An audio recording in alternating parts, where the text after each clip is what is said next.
G'day Earthlings, Dr. Rank here, and welcome to Gaming Legends, the show that will do anything but press square. Sonic Generations celebrates 20 years of Hedgehog history, remaking past stages with both the classic formula from Sonic the Hedgehog and the boost formula from Sonic Unleashed. It also reveals that Sonic only knows how to boost because he learnt it from himself. So how about we remove that bootstrap paradox? Can you beat Sonic Generations without boosting or spin dashing? But first, surprise announcement!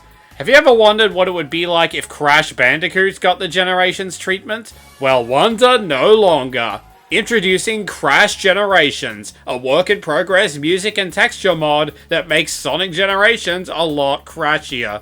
Listen to the catchy beats of Insanity Beach while running through Green Hill. Hear Engine taunt you from the Death Egg Robot's cockpit, and roll up walls with the Spike Wisp while rocking out to Big Fight number 2 from Mind Over Mutant. The mod only works with the original Generations right now, but support for the remake will come eventually. You can download the mod for free via the link in the description. With that advertisement out of the way, we can get to the rules. In modern Sonic stages, any action that uses the boost gauge is banned, the most obvious example being boosting with the boost button. For classic Sonic, we are not allowed to use the spin dash, which is performed either by holding the boost button or mashing the jump button while crouching, then releasing it. Plus, as a bonus challenge, we'll also be avoiding any other actions that use the boost button, such as accelerating while skydiving. It's not fully banned, but it is worth a demerit. The run starts when selecting New Game and ends when the final boss is defeated.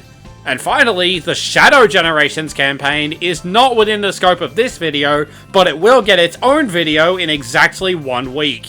Without further ado, let's get this run started. Green Hill Act 1 is pretty simple for the most part.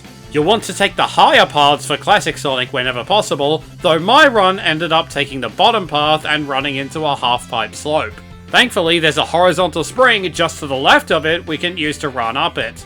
Immediately after is a rock blocking a tunnel entrance, and the game really wants you to spin dash through it. Instead, run towards it and press down to roll into it. There was one loop on the top path that I couldn't run through as I couldn't get enough of a running start. So instead, I dropped down, jumped onto the rock, and rolled through the tunnel all the way to the goal.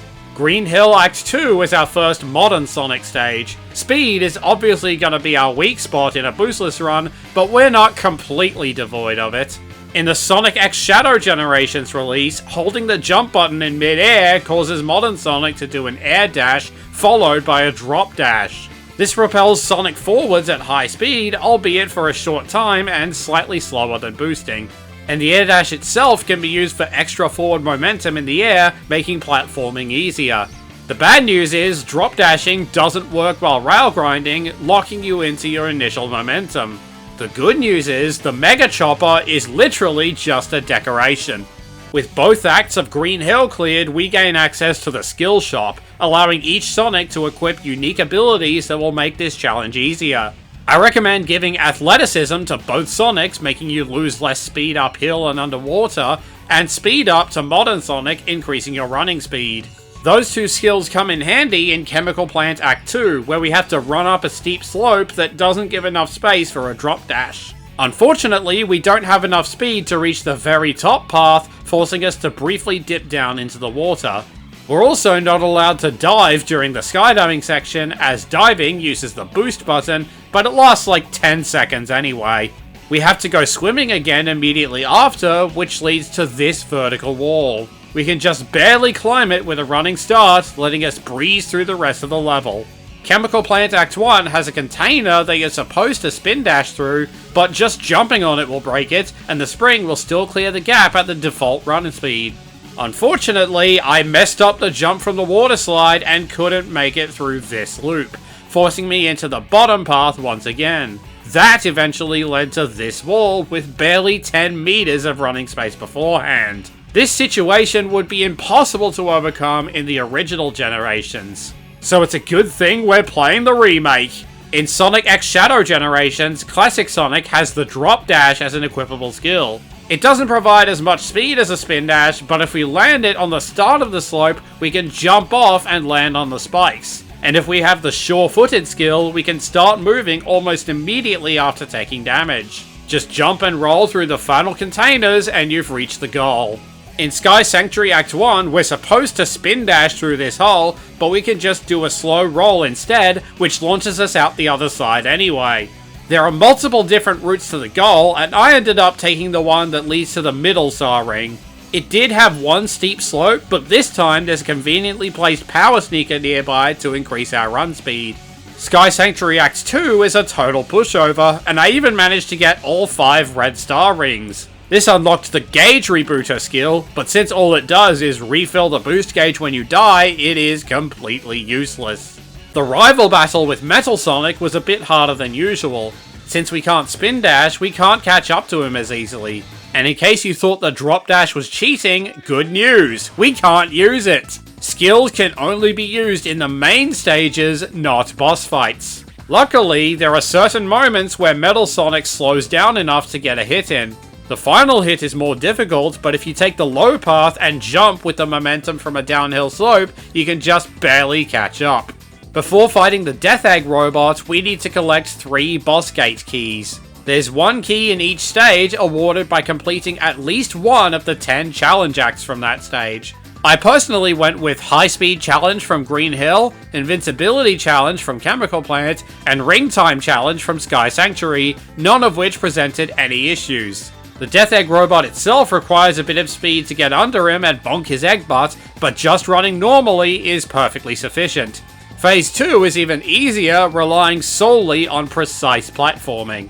Speed Highway Act 2 has several windows you're expected to boost through, but any of Sonic's attacks will work just fine. Act 1 puts us through a half pipe at the end, with neither side being easy to climb. Thankfully, if you climb up one side as far as possible, then move the joystick downhill, you'll be able to climb higher on the other side, eventually reaching the spring and getting sent all the way toward the goal. City Escape Act 1 has a slope leading up to the first gun truck, and it's too long for Sonic to run up. Fortunately, a drop dash is just barely enough to get up. This level also gives us a skateboard power-up we can use to get through loops with literally 0 effort. City Escape Act 2 is mostly easy, save for the final gun truck chase. Thankfully, it only ever catches up with you enough for the saw blades to overlap with Sonic's position, which you can avoid just by quick-stepping. The final stretch is the sole exception, forcing you to take damage once, but as long as you have rings, you're guaranteed to survive. I guess Gun needs to reconsider their budget.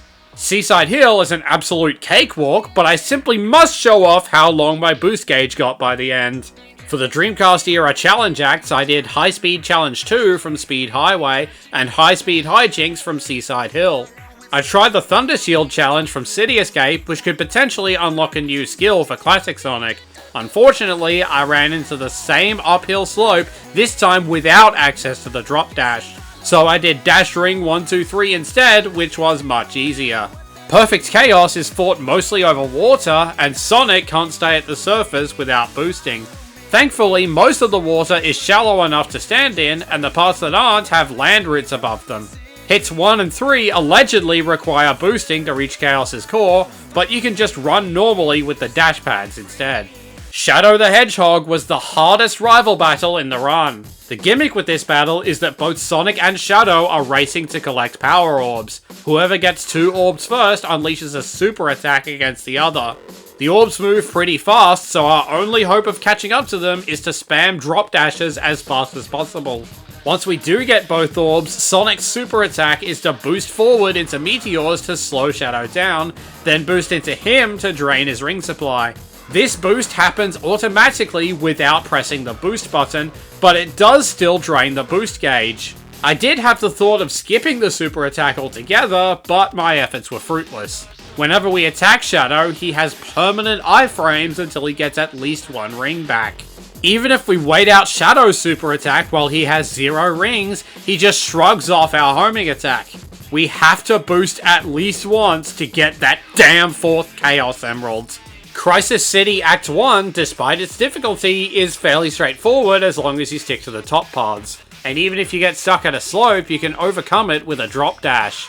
Act 2 has a couple spots where the air dash comes in handy for platforming, but nothing particularly noteworthy. However, you are required to hit these springs in time with the music.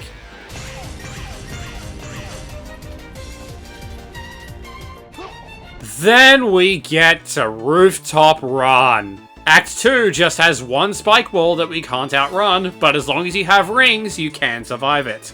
But Act 1 is absolutely diabolical.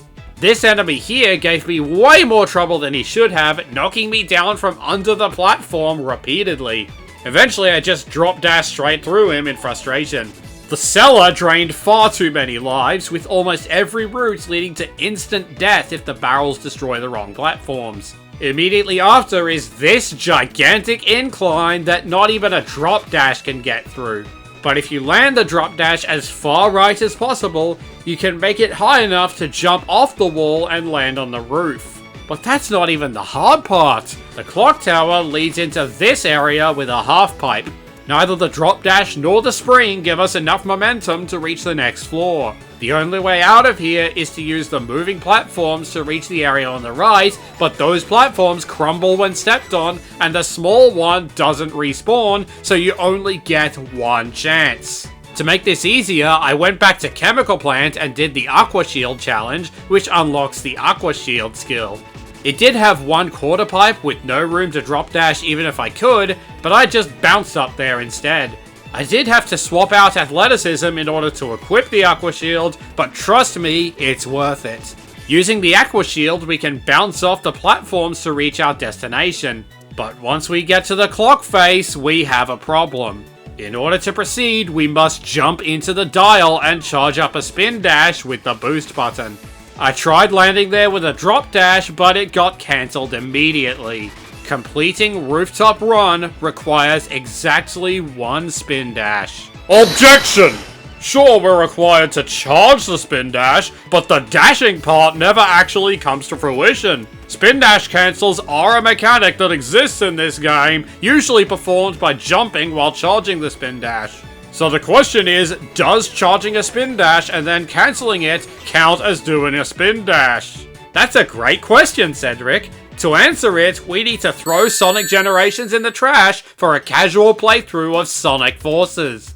I realize it's not the same game, but it was at least built with the same engine. Sonic Forces features several missions that unlock new cosmetic items for your avatar. One such mission is Perform a Spin Dash in Stage 18, which can definitively prove what does or does not count as a spin dash in Sonic Team's eyes. Since you can't spin dash with the boost button in Forces, I had to get creative. Using an invincibility box, I stood on some spikes, charged up a spin dash, and waited for the invincibility to run out. As soon as it did, Sonic took damage, cancelling the spin dash. When I finished the stage, the game did not give me credit for the mission, meaning I had legally not performed a spin dash. As far as Sonic Team is concerned, this is a spin dash, but this is not.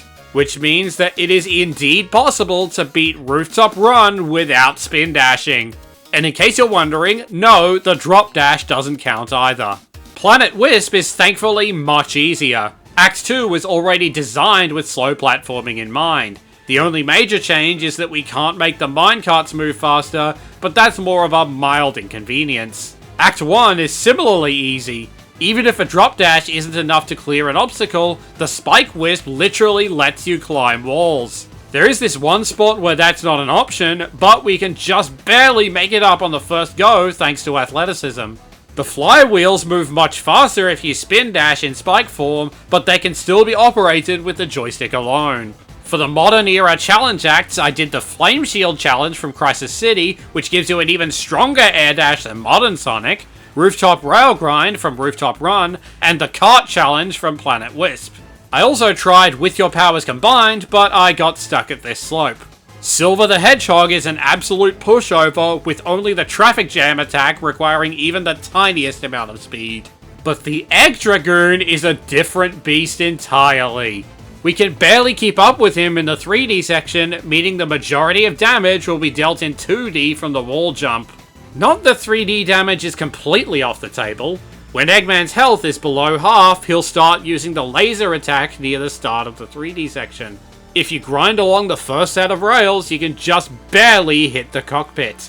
When he's down to low health, you'll enter a forced skydiving section where several doors will close as you approach. Unless you dive with the boost button, which we're trying not to do, you're guaranteed to take at least one hit from the doors with no opportunity to attack Eggman. Thankfully, the other end always spits out right in front of Eggman, close enough for a homing attack. Repeat once more, and the Egg Dragoon is history. With all 7 Chaos Emeralds in place, we can take on the final boss, the Time Eater. All we have to do to damage him is catch up to him, but modern Supersonic can only move forwards by boosting. You might be eager to point out that the boost gauge doesn't exist in this battle, and even when you use Supersonic in normal levels, his boost doesn't affect the boost gauge. While you are technically correct, take a look at what happens if I try to boost with an empty boost gauge. Absolutely nothing. Supersonic's boost may not drain the boost gauge, but he still needs at least some boost energy to use it. I did have another idea though. Classic Supersonic can move forwards just by holding right, so maybe he can solo the Time Eater. Sadly, this didn't pan out. While I was able to gain some ground on the Time Eater, he would always jump back into the 3D area before I could catch up. And whenever he jumps back to 2D, he always lands a fixed distance away from Sonic, essentially forcing you back to square one. Defeating the final boss requires boosting. At least we can make it one continuous press of the boost button that lasts for the whole battle. With Sonic arriving 20 years early to his birthday party, the Sonic Generations boostless run ends with 2 boosts and 0 spin dashes. If you want to watch the run in its entirety, you can check it out via the link in the description. And be sure to subscribe so you don't miss next week's video. That's all for now, and I will see you down under. Oh, where's Shadow? Where's Shadow? Where's Shadow? Where can Shadow be? Shadow!